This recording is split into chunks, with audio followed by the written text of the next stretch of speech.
We are going to visit here with a terrific individual who has a military background, who is going to be in Union City in just a week. And his name is Daniel Blevins. He's retired Air Force and did a lot of training. I could tell you about all of his background, but what you need to know is that Daniel is a terrific partner in Christ for church security with his organization called CV Ministries, and I must tell you, he's going to be at the Cumberland Presbyterian Church in Union City, 631 East Church Street, a week out. He will be here next Friday and Saturday, and he'll be joined by Dr. David Stevens, Core Values President, and also a couple of other folks that are going to be joining them.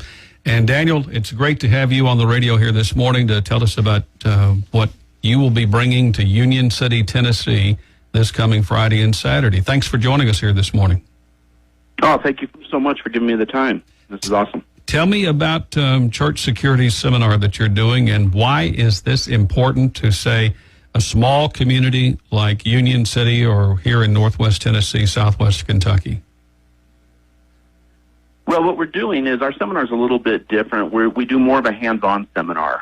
A lot of places know the why church security is important. They're just looking to how can they do it well. How can they start it out well? How can they keep it going well with training? And so what we want to do is to help educate them in that way. It's about prevention, but we also look at it as a total team concept, that it's not just a few individuals that are called to be part of that security team. It's your ushers, your greeters, your children workers, those front-line people, your church staff. Just earlier, a couple of weeks ago, you may have seen it where a pastor was killed on his very front steps of his church. So how do we prepare people for those kinds of incidents that are going to happen? Because evil's an anytime, any place thing. So our seminar is bringing that hands-on piece.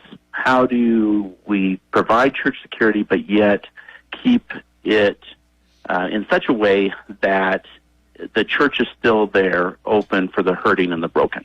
How do we still minister to the people that are coming? You have a lot of experience in safety. I understand you spent 21 years in the United States Air Force, training security details and security procedures, and helping people to understand and how to implement safety and security processes, et cetera, and working. You have a church. Am I right? About 4,000 or 5,000 people that attend. Is that correct? It is. It's actually right around 6,000 or 7,000 now. We've got about 4 campuses around Colorado Springs here, and that's a city. I mean, that's bigger than some of the cities we have here in this county that we happen to be in. I mean, sure, bring that many people together. Why do we see church violence right now, or people coming into churches and wanting to go nuts in a congregation and start shooting? Why do we see that? Well, when it comes to a lot of the shooting incidents that have happened, a lot of what we're seeing, and I can only, off the top of my head, think of 2 incidents that were not domestic violence. Almost every single one of them was a domestic violence issue. It was something that somebody already knew was a potential to happen there. They're what we call leakage. Dr. Stevens talks about that, is everybody leaks something somehow. Charleston, South Carolina would be one example of something that was not that was more of a race incident of that shooting. But yet there was steps that could have been taken to even prevent that from ever getting to the point that it was. So it's creating that awareness. What do we look for?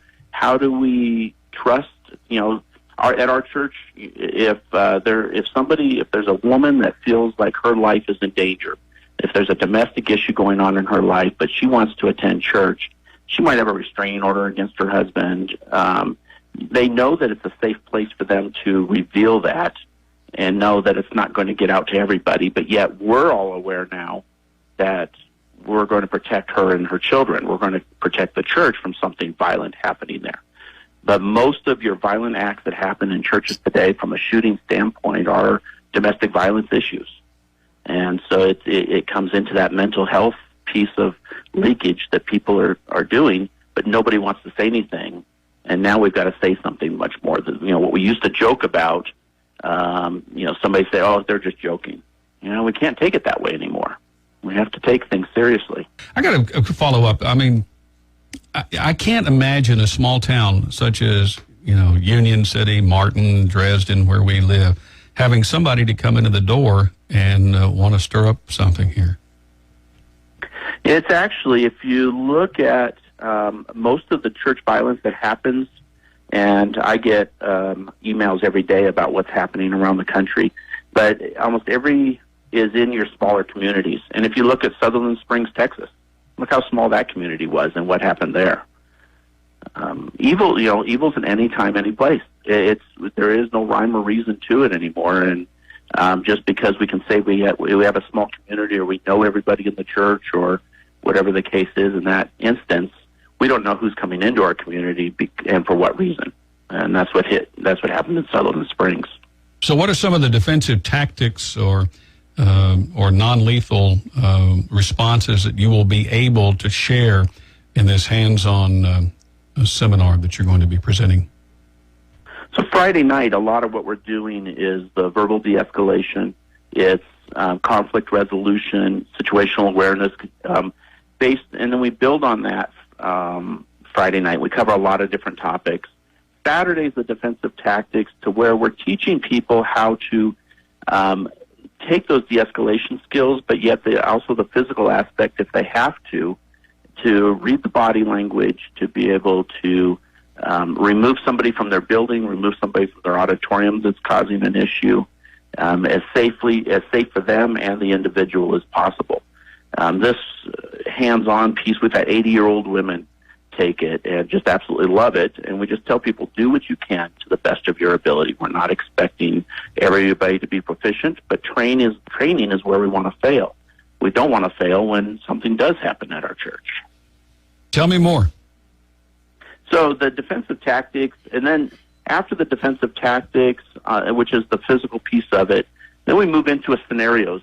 That afternoon, we're running scenarios, so it puts it all together. We've developed a series of scenarios that we will break people up into groups and rotate them through to where they can actually run into a situation, and it gets their adrenaline going, and how do they respond to that situation appropriately. And if they don't, then that's fine. Then we coach them and educate them on how to better do it. We all think we're good communicators. We all think that with our wives, we're great communicators, but they'll let us know that we're not. It's the same way in our day-to-day life. We think that we'll rise to the occasion when, in fact, we'll sink to the level of our training. We don't all communicate that well. So how do we do that well? And a lot of our situations could be diffused that way. And just having a presence, learning how to be that presence in your church, that it's a deterrent, that people come to your church as they should, but know that it's a safe and secure place, that they're welcome there, and that they shouldn't be doing any harm there.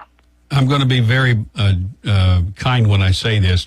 Ushers and greeters, they seem to be the first on the front lines, and most of the time they're handing out a program, and they're usually men who have been in church since they were, baptized for the first time, maybe at the age of 5, 7, whatever it happens to be.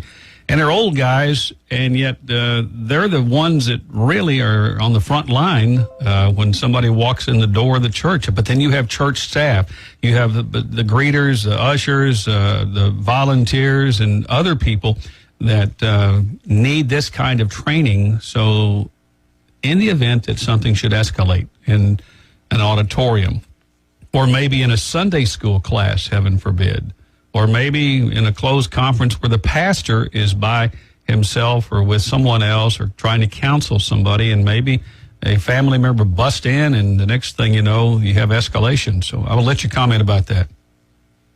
Yeah, and this is where I come into it's that total team concept.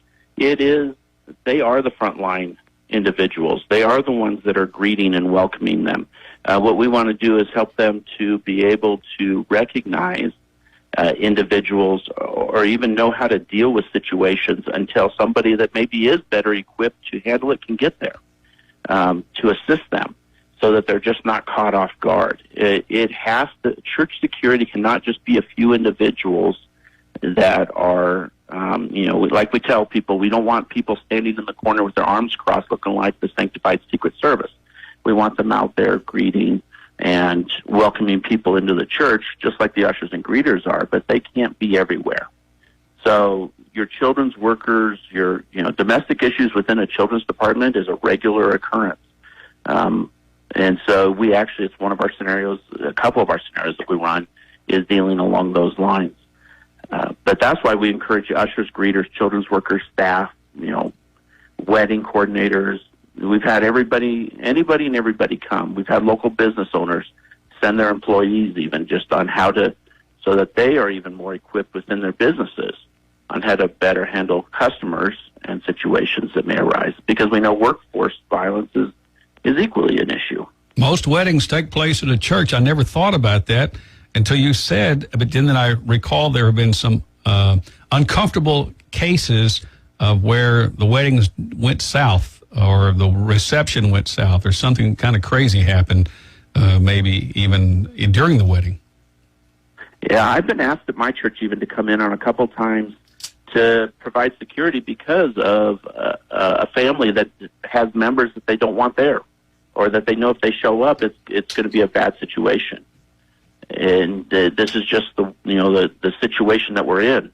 Here last week, there was a wedding. Two 60-year-old individuals were getting married at a church, and an individual came in and shot the pastor and shot the wife and shot the bride and beat the groom. Oh my!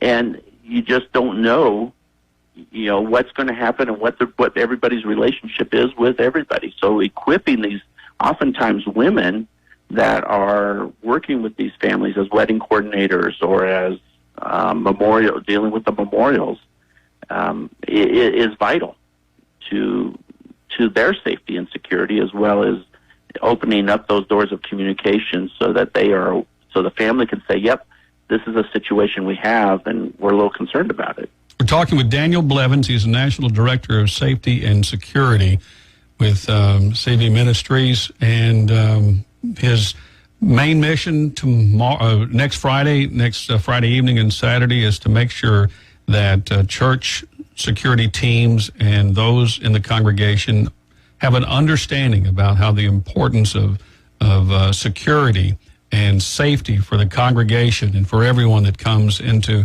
church, to have an understanding of what could happen and how to de-escalate that situation. Let me give you the last word, Daniel, because it sounds like a terrific program for everyone to attend. And you mentioned business owners, volunteers, church staff, children's workers, greeters, ushers, safety teams, and you don't have to be a member of the Cumberland Presbyterian Church. They're just hosting it, 631 East Church Street, Union City. But this is something for everyone. Let me give you the last word, sir. Well, and I know you mentioned a minute ago about calling Cumberland Presbyterian Church. They can definitely do that. But for tickets, the best way to do it would be just to go straight to our website, because that's where Cumberland's going to direct you.